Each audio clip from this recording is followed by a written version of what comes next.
Hey everyone, welcome back to my channel. This is Yuen again from Chayatsuji Kimono. I think it was yesterday. I just was randomly scrolling through Instagram and I found this picture of a girl who was wearing a kimono in like a miniskirt style with a blouse and had some frilly cuffs and whatnot. And it made me recall the one time that I actually did one of these mini Kitsuke with my point shoes. Now, just a disclaimer, yes, I do actually dance classical ballet. I've been doing so for the last 10 years, yeah. So I've been given permission like 10 years ago to start dancing on point shoes. Yeah, let me actually link the two pictures that I took at the time, just link them here.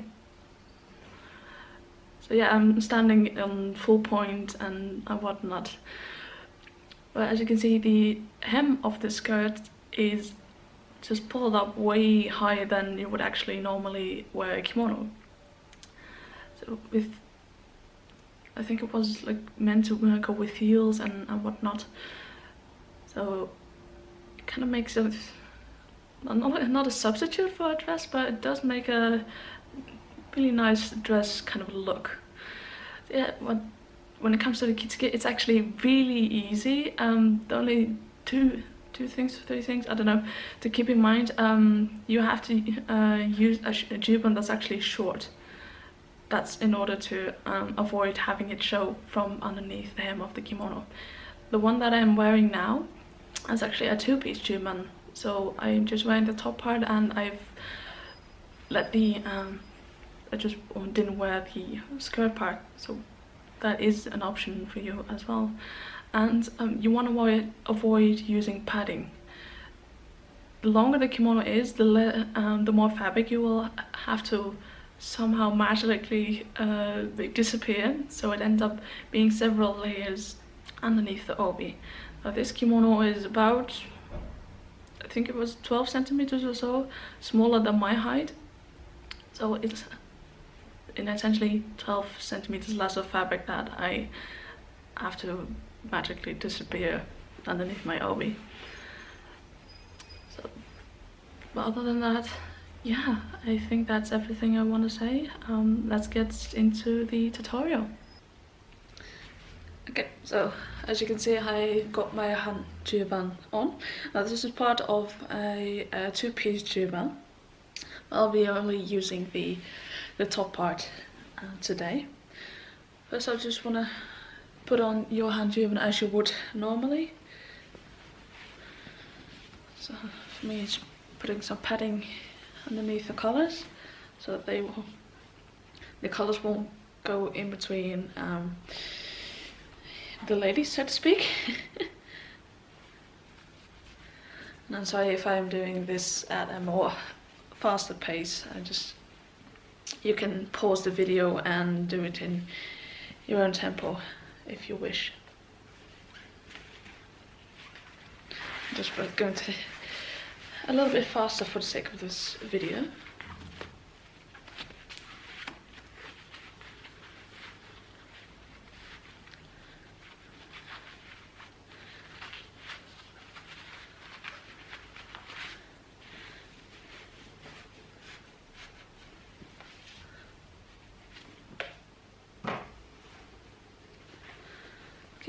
So that's the top part done.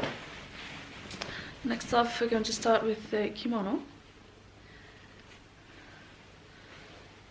Just pick any kimono that you like.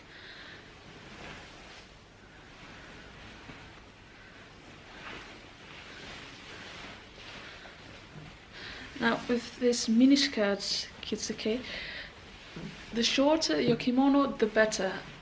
In a way, in a sense that the less fabric that the kimono has, the less fabric that you have to deal with, and in the end will result in less bulk, so to speak.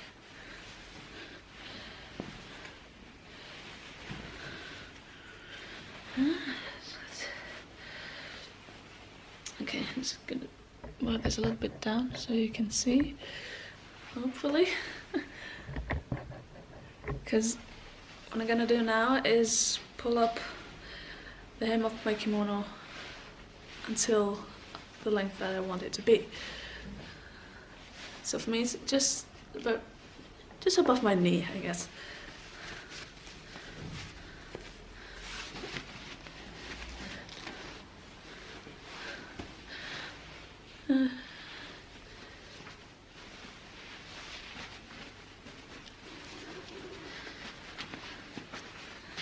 Okay, then tie it off with a koshihimo as you would normally. You can tie it directly in your waist.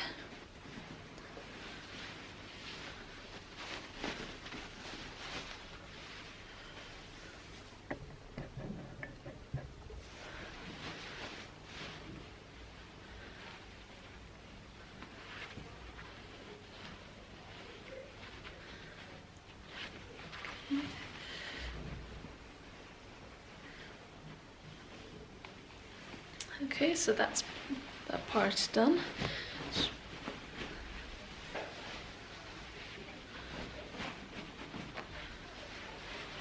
Let's move it a little bit up. But first you want to tie off your colors before continuing, so that at least the colors are looking nice and neat.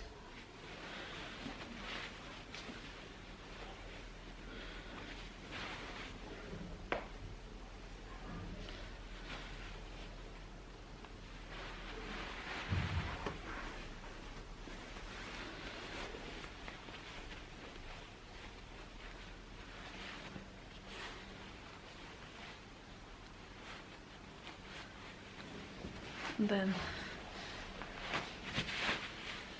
just straighten everything out.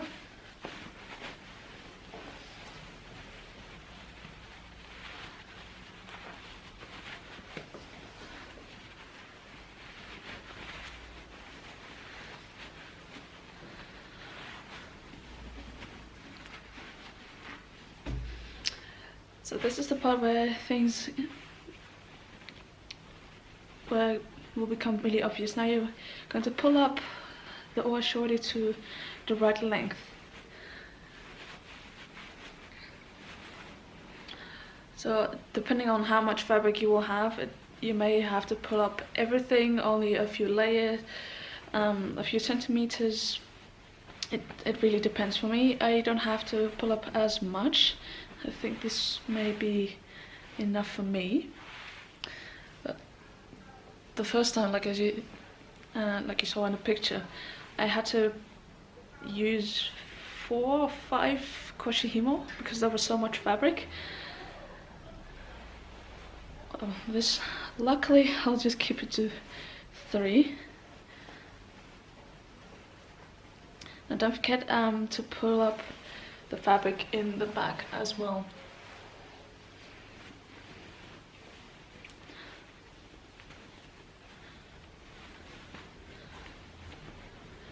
Now this extra layer, so to speak, will act as padding, so hence why you don't actually need to use padding for this kind of kitsuke.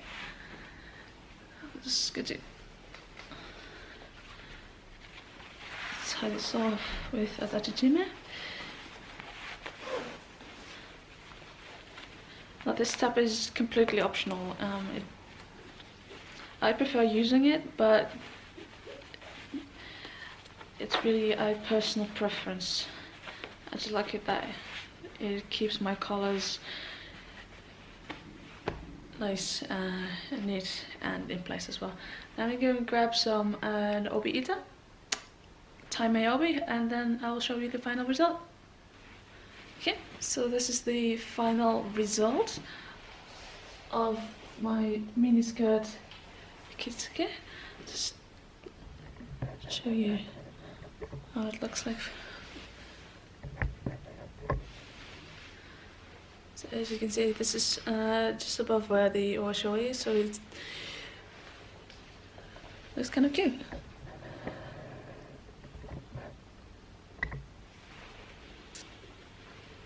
So yeah, I just want to show you how it looks like in the mirror. So this is what the final Kitsuke looks like in the mirror. It ended up being a little bit longer than my knees, but it's perfect. I'm wearing a pair of leggings underneath. Now because this skirt is so short, depending on whether you want or not, you might want to skip the juban skirt part. That's what I would do with this Kitsuke, otherwise I would have put on both pieces of the two-piece juban, but because of this shortened hem, I just decided to forgo it, and it worked out just fine. Also, when it comes to the padding and whatnot, as you can see, the obi ended up being in the same width for my body as usual. It's not as if it's tied like inwards or whatever. So yeah, like a paddingless Kitsuke. Yeah.